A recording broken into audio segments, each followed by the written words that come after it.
Hi everyone, this is Nix and it's my nephew's birthday kaya pinapunta ako ng pinsan ko sa bahay nila. At tamang-tama kasi medyo gipit ako today so pinagbaon ako ng ate ko ng niluto niya, carbonara. And of course, hindi natin dapat kalimutan ang pambansang lumpiang Shanghai. Nilambing ko na rin yung birthday boy namin. And si mama naman nakipag-bonding sa dalawa ko pang pamangkin. This is my outfit for today and nakaka-proud lang kasi thrifted lahat yan. Anyway, nakasabay ko nga pala yung youngest sa wave namin. Hindi ko alam kung matatawa ako or maawa sa story niya sa kanyang previous company. Kasi nga daw, pagka-upo niya pa lang sa station niya, umiiyak na siya sa dami at hirap ng calls. But buti na lang talaga na napadpad kami dito. Yung account kasi namin hindi yung usual na call center job na thank you for calling. It's more like of a VA setup. And we usually connect with our customers through email. So I could really say na sobrang gaan lang talaga ng workload namin. By the way, we were having a team huddle during this time. And as far as I can remember, parang may nalipat sa ibang team. So parang despedida party na rin siya. Then I had lunch with my friends and I think Sugbo Centro ata yung tawag dito. Hindi na ako bumili kasi yung food na dinala ko from my nephew's birthday yung kinain ko. And nag-share na lang din kami ng drinks. Hindi na talaga kinaya ng budget kaya nag-withdraw na ako. Then we went back to our office. After shift, pinag-agawa naman namin tong biko na gawa ng pinakamaganda naming workmate na si Miss Jade Corda. Sobrang bait at generous niya talaga. Ang dami niyang niluto at dinala para ipamigay for free.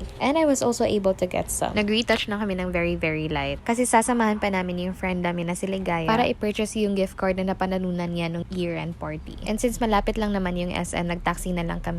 Of course, all expenses paid ng pinakamayaman naming kaibigan. Kaya pakimay na po ng kaibigan namin kasi asawa na lang talaga yung kulang sa kanya. By the way, almost lunchtime na nung natapos kami. And shawarma rice ng Laylam yung naisipan kong kainin. And it did not disappoint. Sobrang sarap niya talaga. Simula nung natikman ko to, naging addiction ko na talaga siya. And recently, na-discover ko na meron palang lumpiang toge sa Mang Inasal. So, I tried it with my shawarma rice. And I super hated it kasi palagi ko na siyang kinikrave. Sobrang mahal pa naman ang shawarma rice. Tapos, ang konti lang ng serving. Sabayan mo pa nitong napakasarap na suka ng Mang Inasal. Sobrang nabitin talaga ako sa kinain ko. Pero babawi tayo kapag nakaluwag-luwag sa next payday. Tinake out na rin namin yung mga leftovers para sa mga doggies and kitties namin. Then we went to Decathlon para i-check yung mga gears for hiking. And I was amazed kasi parang may platform dito where you can try the shoes on. I'm not sure if you can, pero ganyan siya. And I was also surprised with the prices kasi akala ko mahal yung mga gears. Like I thought it would cost thousands, pero meron naman palang mga tig for 400 and 250. Somewhere around that price range. And even their clothing line, hindi ko in-expect na meron naman palang mga affordable choices. But it's Christmas din kasi kaya siguro maraming sale. And before kami umuwi, bumili na rin ako ng pasalubong para kina mama at papa. And as usual, nagtatalo na naman kami. Na-deform na kasi yung Migo float na dala niya. Kaya ni-rearrange ko yung mga gamit sa bag. Pinatid na rin namin siya kay Kuya Ryder. Then umuwi na rin kami ni Teacher Ange. And since pa south kami, sumakay lang kami ng KMK. And that's it for today, guys. See you tomorrow. Bye!